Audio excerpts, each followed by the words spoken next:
창세기 12장에 보면 하나님께서 아브라함을 부르시는 대목이 나옵니다. 12장 1절에 여호와께서 아브라함에게 이르시되 너는 너의 고향과 친척과 아버지의 집을 떠나 내가 내게 보여줄 땅으로 가라 라고 말씀하셔요.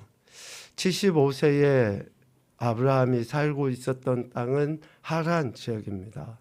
지금 하나님께서 보여줄 땅으로 가라라고 하실 때 그 땅은 소위 가나안 땅이에요. 하란에서 가나안으로 가기 위해서는 강을 건너야지 됩니다. 유프라테스 강을 건너서 가나안 땅에 도달하게 돼요. 가나안 지역에 살고 있었던 사람들이 아브라함과 그의 가족 후손들을 보면서 뭐라고 칭했느냐? 강을 건너온 사람들이다 라고 불렀어요. 강을 건너온 사람들이다. 강을 건너온 사람이라고 하는 그 의미가 바로 히브리입니다. 히브리. 우리가 히브리인이라고 많이 표현하잖아요. 이 히브리인은 강을 건너온 사람이라는 의미가 있어요. 강을 건너온 사람이라고 하는 이 히브리인을 신학적으로 표현하면 사도 바울이 골로새서 1장에서 흑암의 권세에서 건짐을 받아서 그의 사랑의 아들의 나라로 옮겨졌다라고 하는 말씀이 있잖아요. 그러니까 강을 건너왔다라고 하는 그 의미는 옮겨진 은혜를 입었다라고 할 수 있어요. 아브라함의 후손이라고 하는 유대인들, 그리고 영적 아브라함의 후손이라고 하는 저와 여러분은 그래서 강을 건너온 영적 히브리인이라고 해도 틀리지 않을 것입니다. 흑암의 권세에서 건짐을 받아서 사랑의 아들의 나라로 옮겨진 자들이라는 의미죠. 이렇게 옮겨진 은혜, 강을 건너온 사람들이 가장 먼저 한 게 뭘까? 창세기 12장에 아브라함이 하나님의 약속의 말씀을 듣고 75세에 하란을 떠나 강을 건너서 가나안 땅에 도착한 이후 가장 먼저 한 게 뭐였을까요? 제단을 쌓는 거예요. 하나님께 제사하고 예배하는 것을 가장 먼저 행했습니다. 창세기 12장 7절 8절 말씀을 우리 한번 같이 읽어보겠습니다. 시작.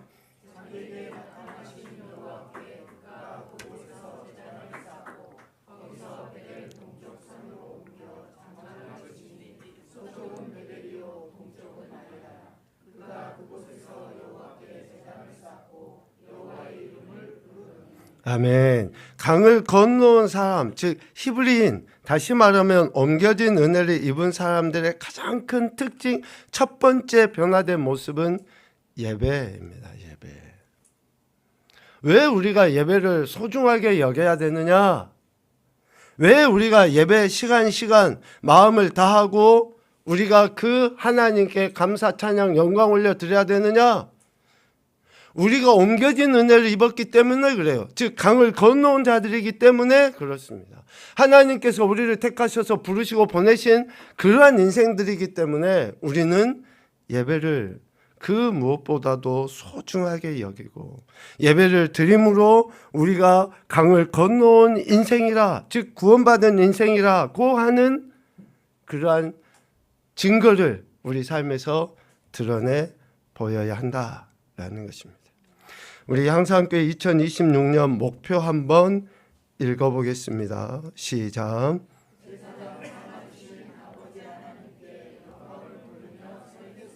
아멘. 저와 여러분은 영적 제사장, 영적 히브리인인 줄로 믿습니다. 우리가 이렇게 영적 제사장 히브리인으로서 가장 우선시 중요하게 여겨야 되는 것은 예배입니다. 예배를 통해, 제사를 통해 아버지 하나님께 영광 올려드리는 것, 이것이 히브리인의 가장 기본의 기본이다라는 것이죠. 2026년 주일 낮에 우리가 히브리서의 말씀을 묵상해야 보려고 하는데, 이 히브리서라고 명명되어진 그 이름처럼 하나님께서 택하신 백성들이, 옮겨진 은혜를 입은 자들이, 강을 건너온 인생들이 제사장으로서 어떻게 삶을 살아야 하는지, 완전한 제사장으로서 우리에게 본을 보여주신 그 주님을 우리의 신앙과 삶에서 본받아서 믿음을 지켜나갈 뿐만 아니라 우리를 통해 영광 받으시길 원하시는 하나님의 뜻에 합당한 영광을 올려드리기로 다짐하고 결단하는 그런 시간을 우리는 매 주일날마다 가지려고 합니다. 먼저 잠깐 히브리서의 개관에 대해서 말씀을 드리면, 히브리서는 신약의 레위기라고 불려요. 우리가 구약 레위기 알잖아요. 처음부터 계속 제사에 대한 이야기를 합니다. 한마디로 어떻게 하나님 앞에 예배해야 하는지에 대한 그러한 그 법을 계속 말씀하고 있어요. 히브리서 역시 마찬가지입니다. 우리가 어떻게 하나님께 예배하고 하나님께 찬양과 감사를 드려야 하는지에 대한 그러한 이야기를 구체적으로 들려주시고 있습니다. 구약의 레위기가 제사, 제도와 언약에 대해서 이야기했다 하면, 이 신약의 히브리서는 예수 그리스도의 존재와 사역을 증거함으로써 우리가 어떻게 그 하나님께 예배하고 그 하나님 아버지께 영광 올려 드려야 하는지를 가르쳐 주시고 있습니다. 이름처럼 히브리서, 즉 히브리인들에게 이 서신을 읽히도록 하기 위해서 기록된 거예요. 히브리인 그러면 신약 시대에는 유대인이라고도 표현을 하죠. 유대교에서 개종한 그리스도인들을 이렇게 지칭을 할 수 있습니다. 유대교에서 개종한 저들은 로마 제국의 박해나 또 실질적으로 유대교의 심취에 있었던, 당시에 예수님 때도 있었죠. 바리새인이나 서기관이나 사두개인이나 이런 구약의 율법에 의한 믿음을 가지려 하는 그들이 박해를 하는 거예요. 그 박해로 인해서 흩어지기도 하지만 너무 힘드니까 이제는 유대교로 다시 돌아가려고 하는 그들을 격려하기 위해 이 히브리서를 기록을 했다라고 이야기합니다. 전통적으로는 사도 바울을 히브리서의 기록자로 표현하지만, 현대에서는 바울로 보는 것이 좀 빈약해졌습니다. 다른 서신서들하고 비교해 보면 문체라든지 복음, 예수 그리스도에 대한 그러한 증거하는 것이 좀 결이 달라요. 그래서 바나바다 아니면 아볼로다 이렇게 이야기하지만, 여간 그 저자는 기록한 사람은 좀 바울에서 이제 약간 좀 벗어난 그러한 인물로 봅니다. 그래서 명확하지 않기 때문에 우리가 마태복음은 마태, 마가복음 마가 이렇게 표현을 하는데, 히브리서는 그냥 히브리서 기자라고 기록한 사람을 표현하는 것이 좀 더 정확할 것 같습니다. 여간 이렇게 히브리인들, 유대교에서 개종한 그리스도인들에게 믿음을 지켜나가도록 할 목적을 가지고 이 서신을 기록했다라는 거죠. 이 목적을 가지고 기록할 때 강조하고자 하는 내용이 오늘 1장 1절부터 3절까지의 내용이에요. 저들이 유대교로 다시 돌아가지 않고 예수 그리스도를 부인하지 않고 배교하지 않고 굳건한 믿음을 지켜나가도록 하기 위해 핵심적으로 이야기하고자 했던 것이 바로 예수 그리스도의 존재와 사역이었다라는 것이죠. 그 존재와 사역을 증거함으로 인해서 저들이 다시 한번 예수 그리스도를 붙잡고 믿음의 경주를 끝까지 해 나갈 수 있도록 격려하고 있다라는 것입니다. 지난해 우리 연말쯤에 야고보서를 주일날 이렇게 묵상했었죠. 야고보서도 거즘 시대나 배경이 비슷합니다. 스데반 집사의 순교 이후 많은 예수님 믿는 사람들이 박해를 피해 흩어지잖아요. 뿔뿔이 흩어져 토굴에서 살기도 하고, 또 붙잡힌 사람들은 참수를 당하는 그런 일도 있었죠. 그들을 격려하기 위해서 야고보가 여러 가지 시험을 당할 때에 온전히 기쁘게 여겨야 된다. 온전히 기쁘게 여기기 위해서는 하나님께로부터 오는 지혜를 구해야 된다 라고 권면했던 내용을 우리가 기억할 것입니다. 오늘 히브리서 말씀도 같은 맥락으로 이야기하고 있어요. 저들이 예수 그리스도를 믿는 믿음 안에서 끝까지 믿음을 지켜나가기 위해 꾸짖지 아니하시고 후히 주시는 그 하나님께 지혜를 구함으로 그 지혜로 인해 하나님을 경외하는 믿음을 보여야 할 것에 대해서 가르치시고 있습니다. 오늘 우리는 어떠할까요? 여러 가지 시험이나 박해, 또 환난, 개인적인 염려, 근심 없습니까? 이런 상황에서 오늘 우리도 하나님의 지혜를 구해야 될 뿐만 아니라 오늘 히브리서 기자를 통해서 제시하시는 것처럼 예수 그리스도의 존재와 사역에 대한 분명한 믿음, 또 그에 따른 삶의 태도를 보임으로 믿음을 지키고 주님 앞에 서는 그날을 소망하며 살아야 되지 아니할까라는 생각을 해보게 됩니다. 오늘 1절 말씀에 보면 옛적에 선지자들을 통하여 여러 부분과 여러 모양으로 우리 조상들에게 말씀하신 하나님이 옛적에는, 즉 구약 시대에는 하나님께서 어떻게 말씀하셨습니까? 선지자들을 통하여 말씀하셨던 거예요. 성령의 감동으로 기록된 성경을 우리는 이야기하는데, 이미 하나님께서는 성령에 감동된 선지자들을 통해 저들에게 하나님의 메시지 말씀을 증거하셨다라는 것이죠. 그렇게 수집되고 완성된 책이 구약이고, 그 구약을 통해 많은 사람들이 믿음을 갖게 되었었죠. 그래서 구약 자체를 성경에서는 부인하지 않아요.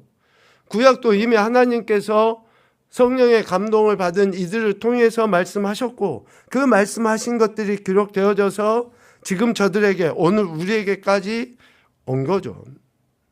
옛적에는 하나님이 그렇게 말씀하신 게 맞아요. 여기서 우리 조상들에게 할 때에 우리 조상은 오늘 서론에 이야기했던 것처럼 강을 건너온 사람들, 히브리인. 그러니까 기본적으로 성경은 믿는 사람들에게 이야기하는 책이지 믿지 않는 사람들에게 교훈을 주기 위한 책이 아니에요. 믿는, 강을 건너온, 옮겨진 은혜를 입은 인생들이 그에 어떻게 살아야 하는지에 대해서 가르쳐 주시는 책이라는 거죠. 하나님께서도 우리 조상들에게, 히브리인들에게, 선지자들을 통하여 여러 부분과 여러 모양으로 말씀을 하셨었다라는 거죠. 그러나 이제 2절, 이 모든 날 마지막에는,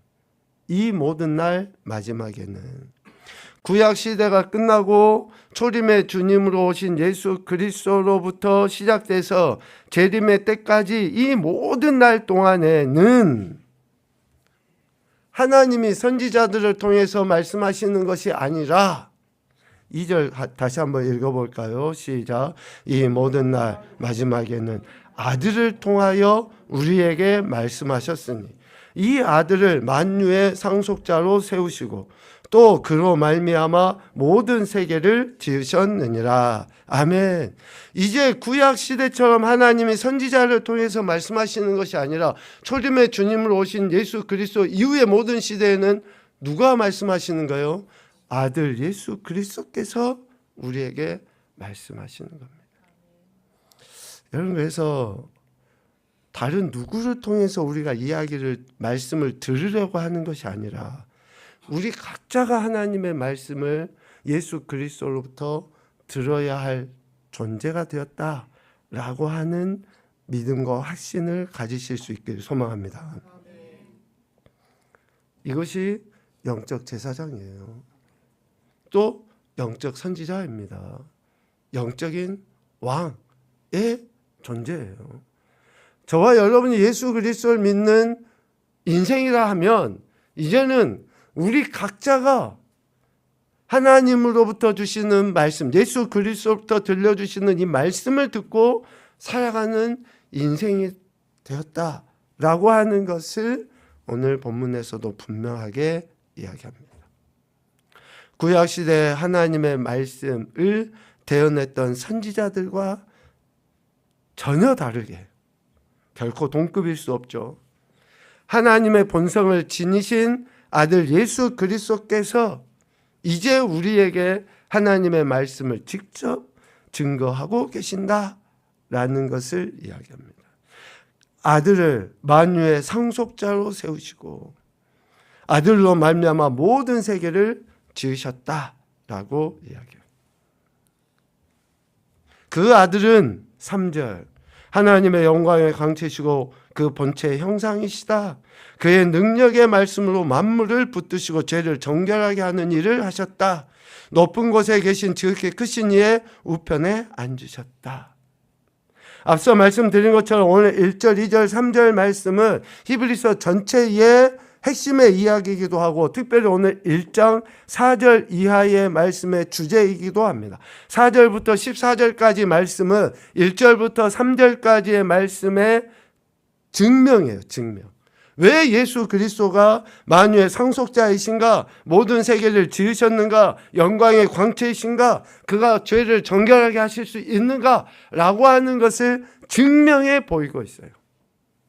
그래서 처음에는 본문을 1절부터 3절까지만 가지고 말씀을 나누려 했는데 4절부터 14절까지 말씀은 1절부터 3절까지 말씀의 증명이에요. 이미 3절까지 하신 말씀을 조목조목 증거하는 내용으로 14절까지 기록되어져 있습니다. 자, 그러므로 우리는 아들을 통하여 아들이 직접 말씀하시는 말씀을 듣게 되는데 왜 예수 그리스도가 직접 말씀하실 수 있는가? 그 핵심의 이유에 대해서 다시 한번 이야기를 해보도록 하겠습니다.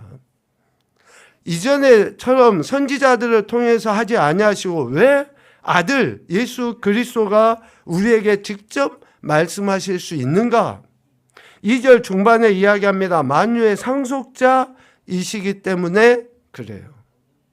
만유의 상속자이시기 때문에 아들이신 예수 그리스도께서 직접 이야기할 수 있어요. 이거에 대한 증명은 바로 4절입니다. 4절 같이 읽어보죠. 시작. 그가 천사보다 훨씬 뛰어남은 그들보다 더욱 아름다운 이름을 기업으로 얻으심이니. 아멘. 저들이 가지고 있는 그 어떠한 상속보다도 예수 그리스도 더욱 아름다운 이름을 기업으로 얻으신 분이시기 때문에 우리는 아들로 말미암아 말씀을 듣는 거예요. 두 번째로 보면 아들은 예수 그리스도는 모든 세계를 지으셨기 때문이다 라고 이야기해요. 2절 말미에 보니까 그로 말미암아 모든 세계를 지으셨느니라. 오늘 10절 말씀에 보면 또 주여 태초에 주께서 땅에 기초를 두셨으며 하늘도 주의 손으로 지으신 바입니다. 온 우주 만물을 창조하신 아들 예수 그리스도께서 이 땅에 오셨기 때문에 직접 말씀하실 수 있는 거예요. 요한복음 1장에서도 분명히 이야기하시지 않습니까? 태초부터 말씀과 함께 계셨는데 그 말씀이 하나님이시고 그분이 온 우주 만물을 창조하셨다. 그러므로 창조주이신 예수 그리스도께서 이 땅에서 육신의 몸을 입고 오셔서 오늘 우리에게 직접 말씀하실 수 있는 것이라는 거죠. 세 번째는 오늘 3절 전반부에 이야기합니다. 예수 그리스도는 하나님의 영광의 광채시고 그 본체의 형상이시기 때문에 그래요. 빌립보서 2장 6절에서 이야기하는 것처럼 하나님의 본체, 하나님과 동등되신 분이라고 분명하게 이야기하잖아요. 오늘 히브리서 1장 8절 9절에 대해서도 분명하게 이야기합니다. 그분이 영광의 광채시고 하나님의 본체이시다라고 하는 것을 이야기해요. 하나님이여 주의 보좌는 영영하며 주의 나라의 규는 공평한 규입니다. 주께서 의를 사랑하시고 불법을 미워하셨으니 그러므로 하나님 곧 주의 하나님이 즐거움의 기름을 주께 부어 주를 동료들보다 뛰어나게 하셨습니다. 이렇게 하나님의 영광의 광채, 하나님의 본체이시기 때문에 예수 그리스도는 우리 모든 믿는 인생들에게 직접 말씀하실 수 있는 것이라는 겁니다. 그리고 또 하나 보면 3절 하반부에 이야기합니다. 능력의 말씀으로 만물을 붙드시며 죄를 정결하게 하는 일을 하신 분이시기 때문에 우리는 어떻습니까? 예수 그리스도께서 말씀하시고 우리는 그분의 말씀을 들을 수 있는 것이죠. 오늘 11절 12절 말씀을 한번 읽어보도록 하겠습니다. 1장 11, 12절 시작.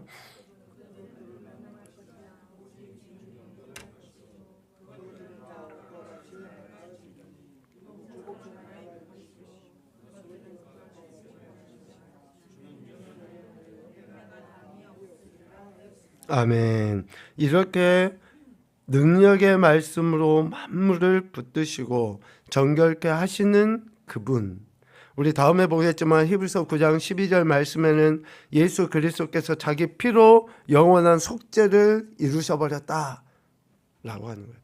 이렇게 우리를 정결케 하신 그분이시기 때문에 그분의 말씀을 우리는 듣게 되는 거예요.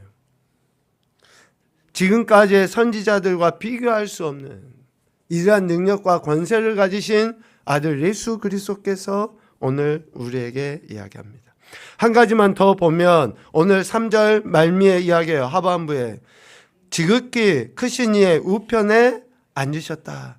높은 곳에 계신 지극히 크신 이의 우편에 앉으신 분이시기 때문에 우리에게 말씀하실 수 있다라는 거죠. 시편 110편 1, 2절 말씀을 우리 같이 읽어보겠습니다. 여호와께서 내 주에게 말씀하시기를 내가 내 원수들로 내 발판이 되게 하기까지 너는 내 오른쪽에 앉아있으라 하셨도다. 여호와께서 시온에서부터 주의 권능의 글을 내보내시리니 주는 원수들 중에서 다스리소서. 아멘. 오늘 히브리서 1장에서도 이야기해요. 13절 14절에 이 시편의 말씀을 인용해서 동일하게 우리에게 이야기하고 있습니다.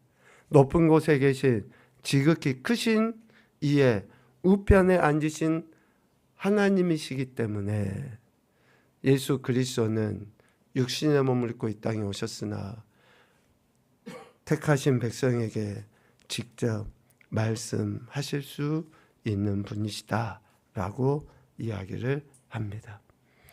구약의 선지자들을 통해서 말씀하신 하나님이 이제는 아들 예수 그리스도께서 직접 우리에게 말씀하심으로 말미암아 우리가 구원받은 인생이다, 히브리인이다 라고 하는 것을 깨닫게 하실 뿐만 아니라 그 아버지 하나님의 영광을 드러낼 수 있는 존재로 살아가도록 우리에게 지혜도 주시고 굳건한 믿음도 허락하신다라고 이야기하고 있습니다. 육신의 몸을 입고 이 땅에 예수 그리스도로 오셔서 직접 말씀하심으로 택하신 백성으로 하여금 아버지 하나님께 영광 올려드리며 살기를 가르쳐 주셨다라고 하는 것을 우리가 확실히 기억하고, 우리가 예수 그리스도의 말씀을 듣고 순종하는 것이 자녀 제사장 삼아주신 아버지 하나님께 영광 올려드리는 길이라는 것을 꼭 기억하시고, 이후의 삶의 시간 속에서는 부탁드립니다. 말씀을 꾸준하게 이렇게 읽어가시고 주님이 우리 각자에게 하시는 말씀을 붙잡고 우리 삶의 현장 속에서 주신 사명도 감당하고 또 은혜도 좀 나누고 누리는 그런 인생들이 되시기를 소망합니다. 올해 우리에게 주실 이런 말씀들을 사모하심으로 하나님 앞에 한 걸음 더 가까이 나가는 우리 모든 심령들이 되시기를 주님의 이름으로 축복합니다. 아멘.